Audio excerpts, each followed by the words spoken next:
অনেকদিন আগের কথা। পাহাড়ি এক ছোট্ট গ্রামে বাস করত আরশি। আরশির বাবা মা কেউ ছিল না। একটি পোষা পাখিকে নিয়েই দিন কাটাতো আরশি। আমার সোনা টিয়া, তোর অনেক খিদে পেয়েছে না রে? কিন্তু আজ যে আমার ঘরে একদানা চালও নেই। এই মিষ্টিগুলো বিক্রি না করলে আজ আমাদের না খেয়ে থাকতে হবে। তুই বাড়িতে থাক, আমি বরং মিষ্টিগুলো বিক্রি করে আসি। আরশির মিষ্টি গ্রামের সকলে খুব পছন্দ করত। অনাথ আরশিকে সকলে খুব ভালোবাসতো।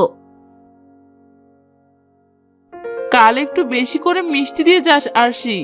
কাল আমার বাড়িতে যে মেহমান আসবে, আমার মেয়ে বেলাকে দেখতে আসবে, বুঝলি? কি বলছো কাকিমা? বেলারও বিয়ে? একে একে যে গ্রামের সবাই চলে যাচ্ছে, আমি সময় করে এসে মিষ্টি দিয়ে যাব।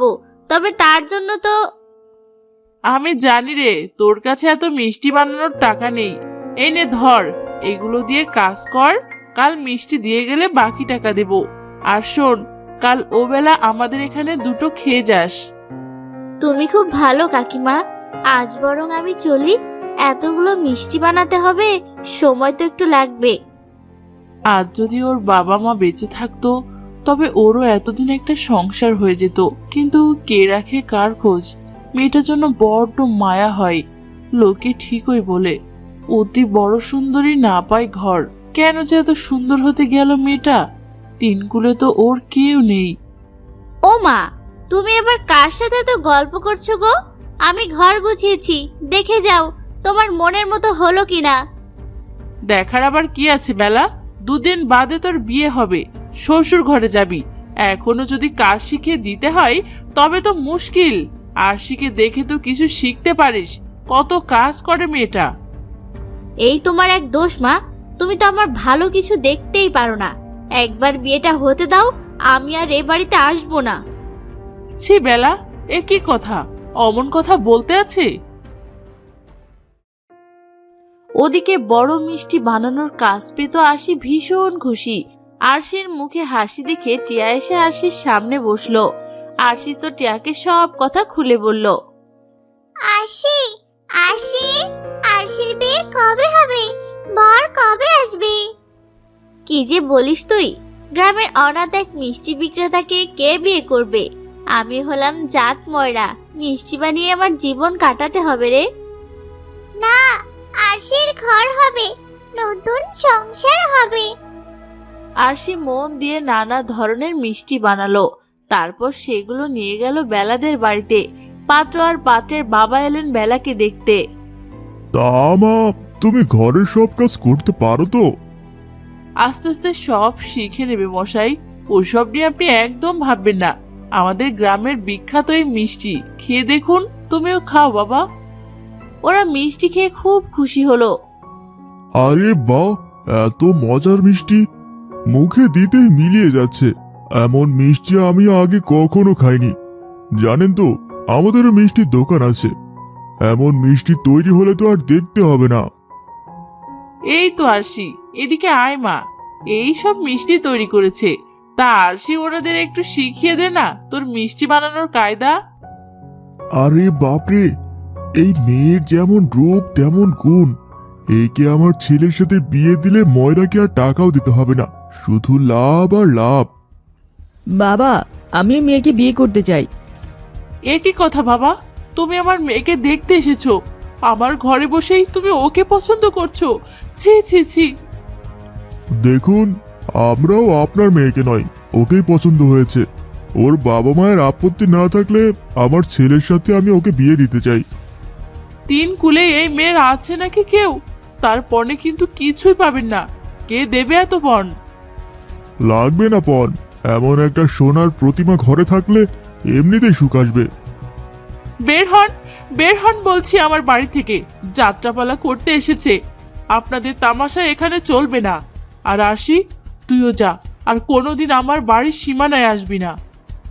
আমি কি করেছি কাকিমা? আমার দোষ কোথায়? বেলার মা তিনজনকে ঘর থেকে বের করে দিল। পাত্র আর তার বাবা নাছোড় বান্দা কোনো উপায় না পেয়ে আরশি তোদের আরশির বাড়িতে নিয়ে এলো। আরশির বাবার শক্ত পোক্ত বড় বাড়ি দেখে পাত্রের বাবার আরো লোভ বেড়ে গেল। এত বড় বাড়ি, নিশ্চয়ই আরো জমি জমাও আছে কিছু। আমার ছেলেই তো সবকিছুর মালিক হবে। আবার ওকে দিয়ে মিষ্টি বানিয়ে নিয়ে আমার ব্যবসাতেও শুধু লাভ আর লাভ। আমি সোনার ডিম পাড়া হাঁসের দেখা পেয়েছি। বাবা, কি এত ভাবছো? দেখো, আমি যখন সংসার করব আমার শুধু ওকে হলেই চলবে। আর পন পন করে কিছু বলো না। আজ এখানেই বিয়ে হবে, এখনই বিয়ে হবে। তা মা, তুমি আর অমত করো না। আমার মালিক আমি নিজেই, আমার তো কেউ নেই। আমার বিয়ে করতে আপত্তি নেই, তবে যদি আমার এই পাখিকে নিয়ে যাওয়ার অনুমতি দেন, আমি ওকে ছাড়া থাকতে পারবো না। কোনো অসুবিধা নেই, তুমি যা বলবে তাই হবে। আশি তার শ্বশুরের লোভের কথা জানতেও পারল না। সেদিন কোনো রকমে আশির বিয়ে হয়ে গেল। নতুন সংসারে আশি বেশ ভালোই কাটছিল। কয়েকদিন পর আমি দোকানে গেলাম আরশি, তুমি সাবধানে থেকো, নিজের খেয়াল রেখো। সাবধানে যেও, আমি খাবার নিয়ে তোমার জন্য অপেক্ষা করব। ঠিক আছে, চলি।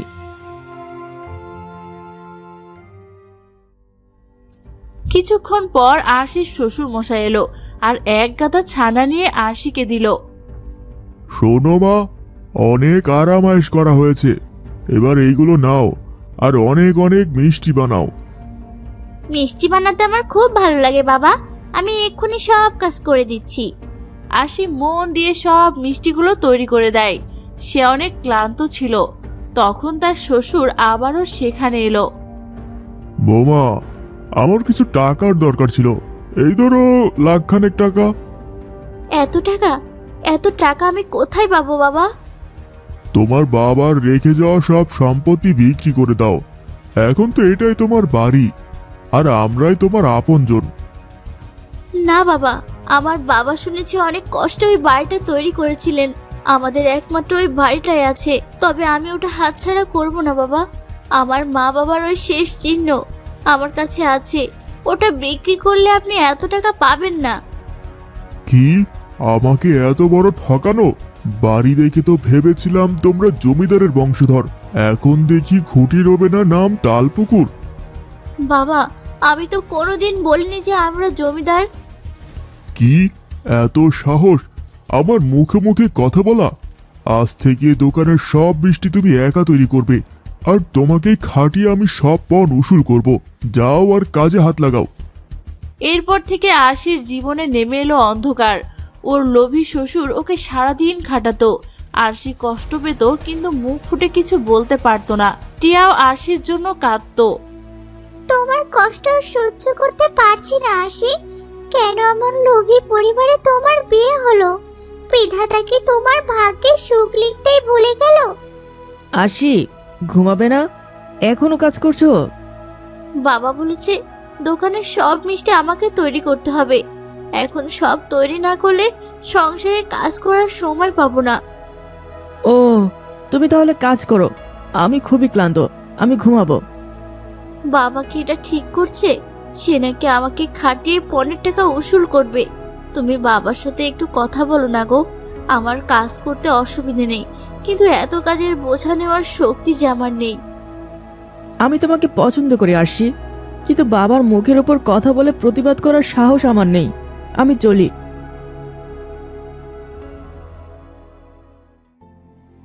কাজ করতে করতে ক্লান্ত আশি ঘুমিয়ে পড়লো রান্নাঘরেই।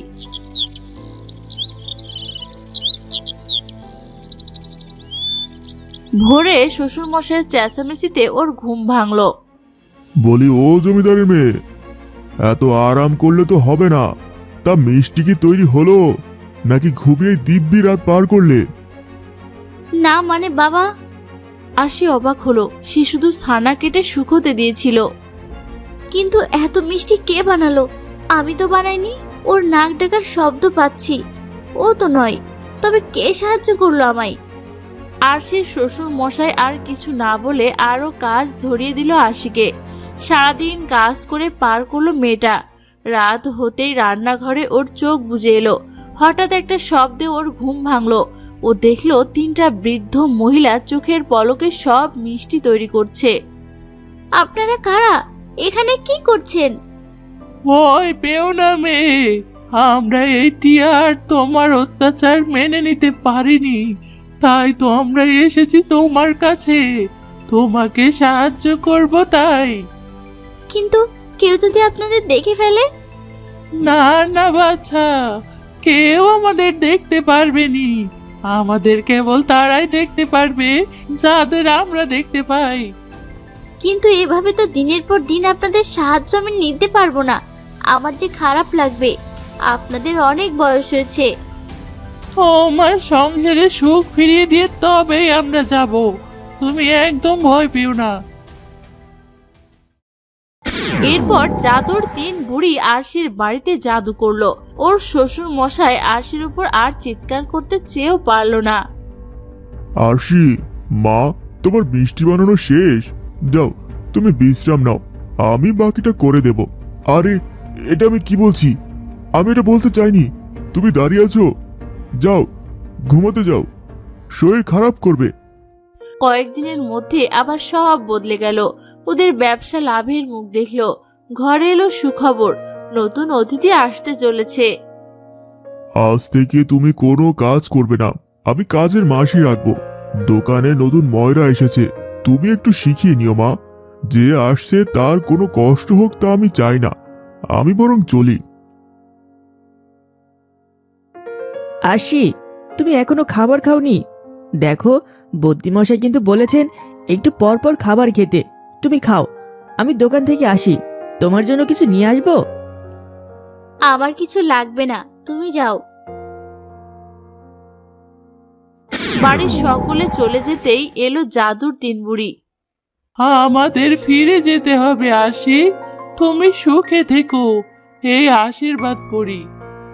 যদি কোনোদিন আমাদের দরকার পড়ে, শেষ রাতে আকাশের দিকে তাকিয়ে জাদুর বুড়ি, মিষ্টি বুড়ি 1 2 3 বলে ডেকো, আমরা হাজির হয়ে যাব বাছা। এই মুহূর্তে সব সময় নিজের কাছে রেখো, তোমার ঘরে চিরকাল সুখ বাঁধা থাকবে। সূর্য ডুবে যাবে, আমাদের যেতে হবে বোন, চলি। তোমাদের উপকার আমি কোনো দিনও ভুলবো না। জাদুর বুড়ি দিল বর, বদলে গেল জীবন। এলো সুখের দিন, জাদুর বুড়ি এলো 1 2 3। তারপর থেকে আরশি অনেক সুখে দিন কাটাতে লাগলো।